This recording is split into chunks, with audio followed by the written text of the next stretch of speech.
Category 5 cyclone Pam slammed the islands overnight, causing significant damage. You can see the trees knocked down. From Mardi to Coral Bay, including inland to Nanatura, are currently on yellow alert.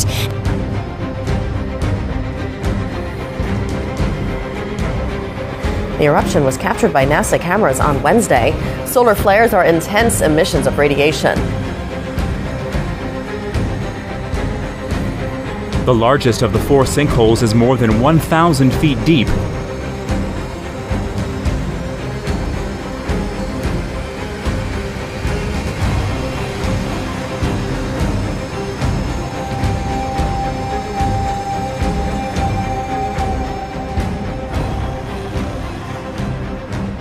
Cyclone Olwen is getting stronger as it moves closer to the Pilbara coast. Becky Johns is in Exmouth this morning. And Beck, what's the latest from the Bureau? When is it likely to hit land?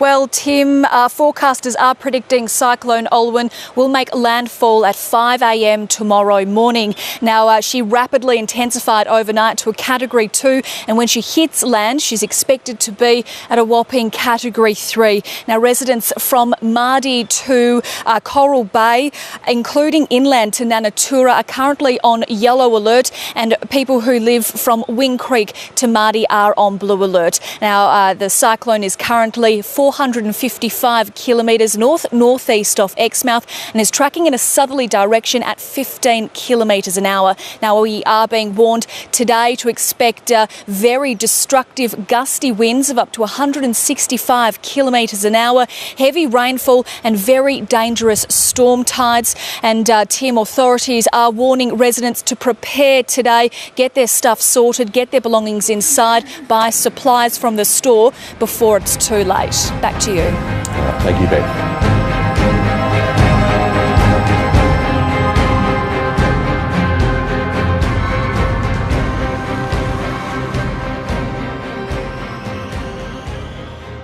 The sun has emitted its biggest solar flare this year so far, producing an X2.2 class flare and prompting a geomagnetic storm warning. The eruption was captured by NASA cameras on Wednesday. Solar flares are intense emissions of radiation. X-class solar flares are the most intense in a 5-level classification system. While harmful radiation from solar flares cannot pass through Earth's atmosphere when they are intense enough, they can disturb GPS and communication signals, disrupting travel.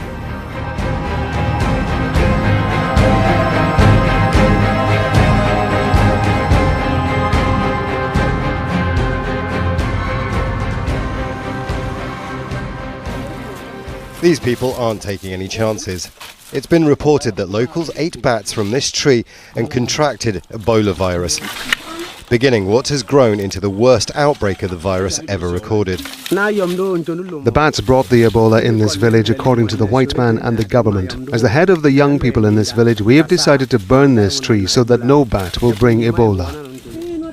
The government issued a press release saying that Ebola was first detected in bats from this tree, and his son was the first person to contract the disease and die in the current outbreak. Other members of his family also died. In the beginning, when my children started dying and my wife, I doubted myself and I thought they were killed by tradition. Although later, the white man say it's Ebola, and when the Ebola entered my village, I was the first person to lose all my family. My 1-year son died, my daughter and wife too. According to the World Health Organization, the Ebola virus has killed 10,000 people, mostly in West Africa, with Guinea, Liberia and Sierra Leone being the worst hit. A vaccine is being tested, and it's modelled on the ring vaccination approach, which was used to eradicate smallpox in the 1970s. Investigators look at what's called the index case and then find all of those who have come into contact with that person. But there are challenges. Both Guinea and Sierra Leone are still reporting dozens of new cases every week, and the number of Ebola deaths taking place outside of hospitals remains high. And that suggests that people are wary of seeking help or are hiding patients. Imran Khan, Al Jazeera.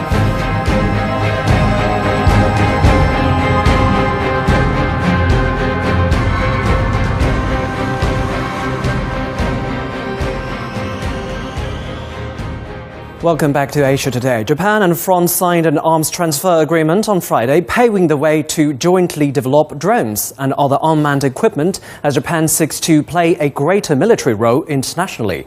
During talks on diplomacy and national security, the two countries' foreign and defense ministers reached an agreement aimed at exchanges of defense equipment, services and technology, and began discussing specific projects.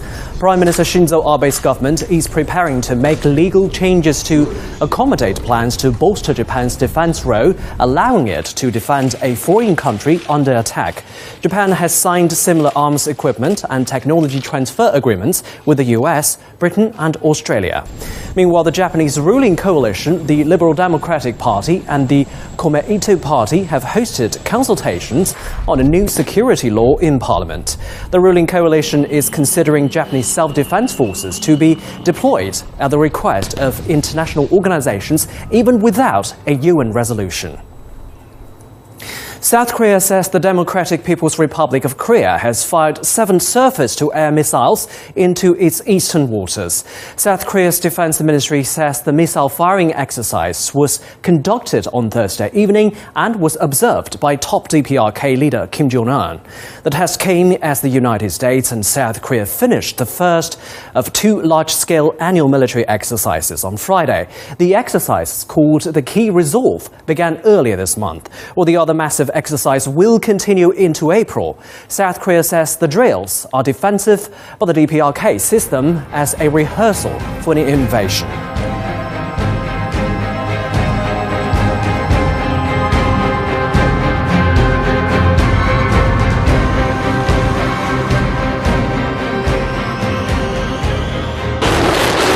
Defending against Vladimir Putin's Russian military aggression is about to get harder.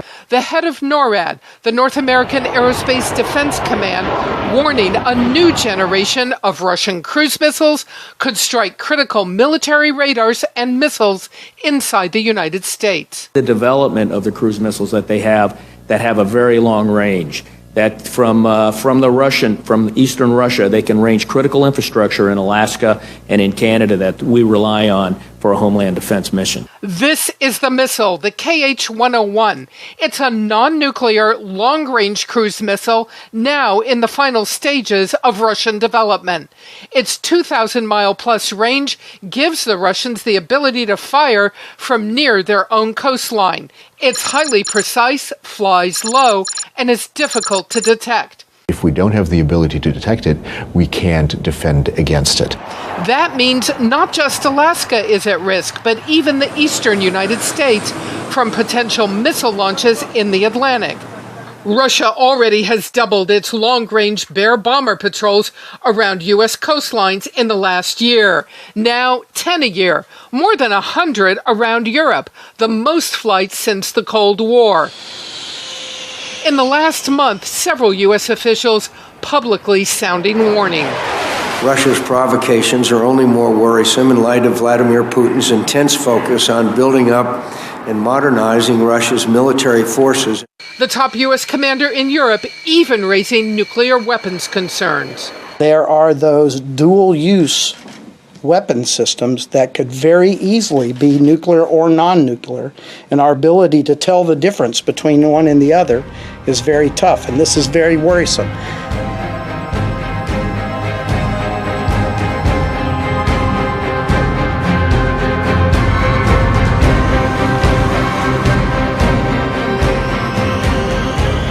Good evening. A Category 3 cyclone with winds of more than 200 kilometres an hour is barrelling down the WA coast. Cyclone Olwen ripped through Exmouth last night and Carnarvon has just taken a direct hit. Cyclone Olwen showing her fury. Almost 200 km/h winds throw trees and power poles down, narrowly missing cars. Miners dash for the cover of work camps. Wheatstone Camp in Onslow, this is where they sheltered. Crowded dongers in camp kitchens, sleeping wherever possible, even resting between fridges.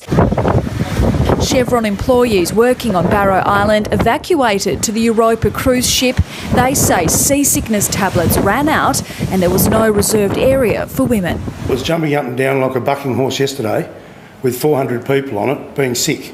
So if that's their plan, tell them to get them a new plan. Reviving memories of Cyclone George, 2 workers sheltering in Dongas killed 8 years ago. And you can't gamble with workers' lives. When you know it's coming, you know you've got a cyclone procedure. Exmouth, one of WA's sunniest spots, is now dull and badly damaged. 2,000 homes without power. Olwen hit here at midnight. It's a bit like Armageddon with wind. It's amazing. Just listening to the wind howl through, it's just like a freight train going over the top of your house. This time last night, the 9 News team were evacuated from this hotel, its ceiling now scattered across the floor. Rooms flooded, 140 millimetres of rain. A dangerous high tide was also forecast to hit during the cyclone, producing a monster storm surge of up to 5.5 metres. Now, this hotel is only 6 metres tall. Its guests were evacuated immediately. Waking to the aftermath this morning, there was shock. So that hit your house? Yes. Then I looked over here and you can see the corrugated steel pattern going up and down. But also hope. 12-year-old Kelly White rescued this 1-week-old baby bird from the side of the road. He's drying out now and we've given him water and some bread. And have you named him yet? Rainbow. Exmouth is now in the clear. The Category 3 system hit Carnarvon this afternoon. Those trapped in their homes filmed Olwen's fury as she passed. Carnarvon still on red alert. Winds reached 150 kilometres an hour. The cyclone is heading south and will bear down on Geraldton tonight, which hasn't seen a cyclone since 1979. Early tomorrow, Jurien Bay will be impacted. Then, for the first time in years, Perth will be hit.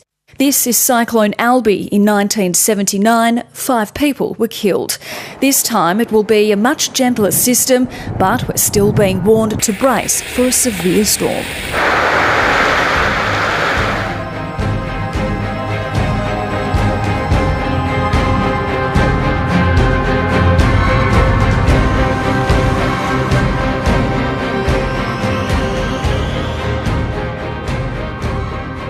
It is no secret our harsh winter has left us with crater-filled roads, and that's keeping mechanics very busy, especially around one particular spot. DC Bureau Chief Sam Ford shows us where.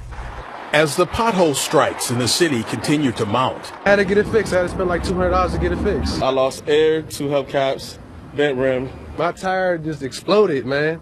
They're busy at the places that replace tires like Goodyear and Northeast. Every year around this time, it happens.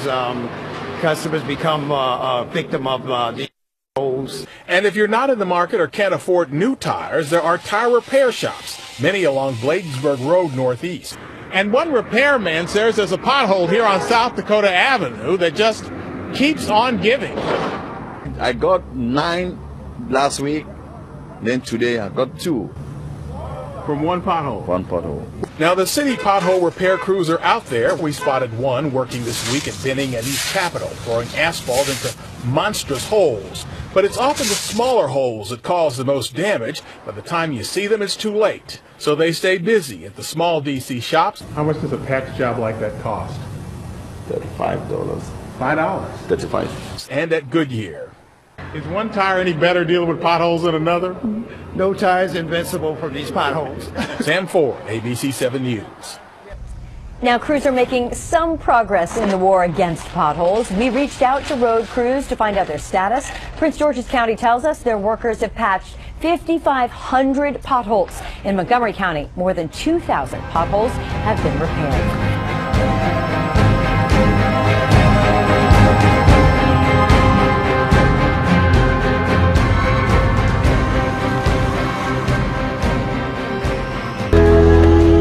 They are so remote they weren't discovered by outsiders until a pilot saw them in 1961.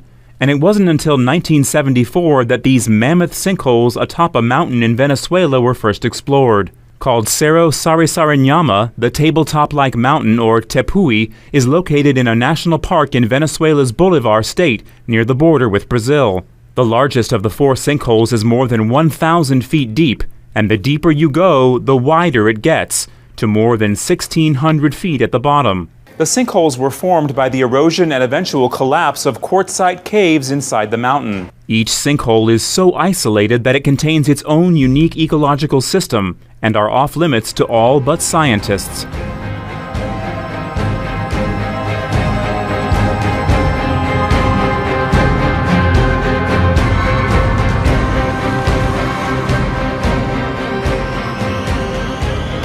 Good evening. Our northwest communities are picking up the pieces in the wake of Cyclone Olwen.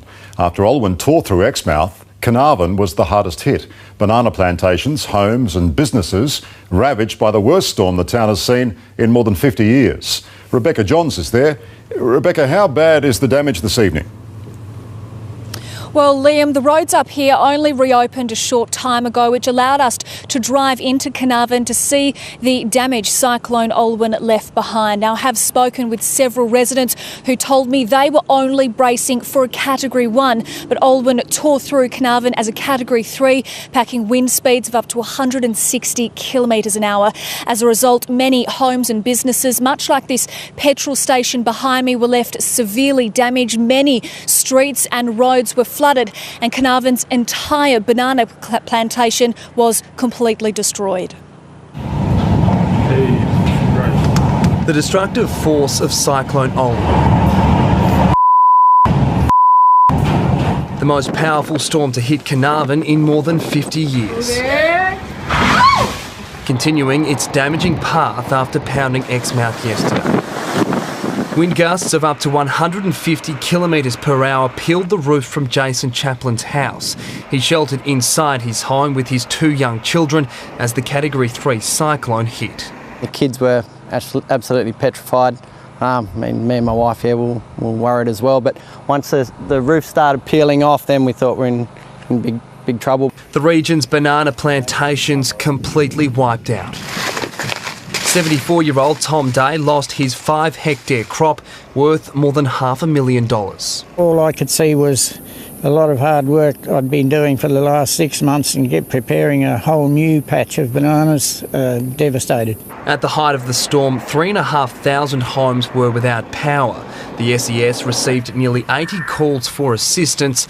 That number expected to rise as the full extent of the devastation is realised. A bit of shock on how powerful the cyclone was, but generally people accept that this happens in the northwest, and it shows that you've got to be as prepared as possible. Planes were turned into toys in the destructive winds, and boats ripped from their moorings in the now eerily calm Gascoyne River. Bullathana Station, 50 kilometres from Carnarvon, was one of the hardest hit areas. Roofs were left with gaping holes, twisted metal strewn across the property. Tonight, the clean-up in Carnarvon has begun. The damage bill is expected to run into the tens of millions of dollars. No, you can't give up. Why give up? I mean, at least we're here, as I said, we're alive. Nothing, health-wise, so we're good. Ben Hennessy, 9 News. And tonight, 2,000 homes here in Carnarvon remain without power. And worryingly, the town's water supply is now down to just a trickle due to these power outages and several burst water mains. Now, residents are being urged to please use water sparingly until an extra supply is being both trucked and flown in the next 24 hours. Now, of course, the massive clean-up effort will continue here tomorrow. And we have also been told the area is expected to be declared a natural disaster zone in the coming days. Louise.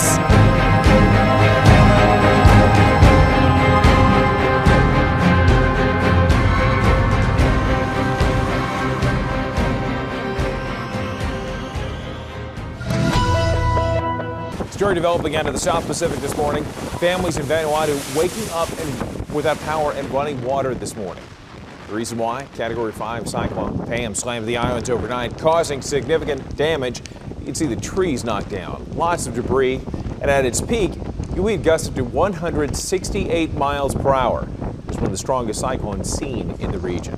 At this time, authorities are assessing the damage and trying to determine the number of people killed. We do know that the Australian Red Cross is one of the organizations assisting the relief efforts there. We're going to monitor the story very carefully and bring the latest information as we get it.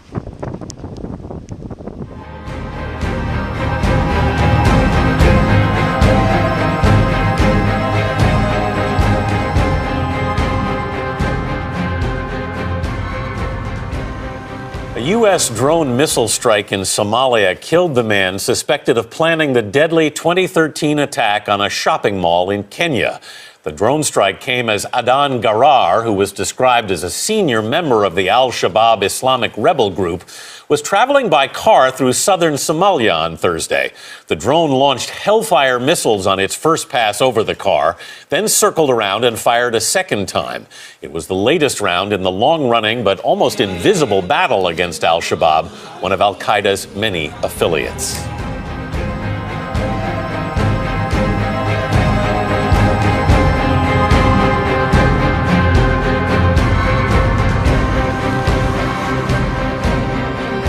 Turning now to the ongoing situation in Ferguson, Missouri. The manhunt continues for whoever shot and wounded 2 police officers during a protest this week. Police say they are following up on more than a dozen tips and have now asked the community on edge for more help. Craig Boswell is in Ferguson with the latest. Good morning, Craig. Good morning, Vadina. There is an air of anxiety, but there's also a strong undercurrent of hope that progress can be made, both on the search for suspects in the shooting of the 2 officers and the quest for calm and reconciliation between police and protesters. The St. Louis County Police Chief says the search for suspects is a priority. I cannot tell you at this point that an arrest is imminent. There's certainly nobody in custody. Tips, including one that led police to search a home just blocks from the Ferguson Police Department, turned up nothing. The 2 officers shot outside the department early Thursday are now recovering at home, one of them with a bullet still lodged near his ear. Clergy and community members condemn the violence, praying for peace during a candlelight vigil the night after the shooting. Just down the street, as protesters gathered, officers were keeping their distance and no visible riot gear. A noticeable difference from the response to demonstrators after the shooting of unarmed black teenager Michael Brown by white police officer Darren Wilson last summer. There you go. Or does it? Now, months later, glimpses of reconciliation as some reforms take place. 6 employees, including the police chief, have resigned or been fired since the Justice Department report found widespread racial bias in the police force. Demonstrators also want the mayor to step down, and many have told me they want the police department dissolved. St. Louis County Police Chief did say Friday there are talks for the county to take over the department, but no contracts have been written or signed. Anthony, back to you. Craig Boswell in Ferguson, Missouri this morning. Thanks, Craig.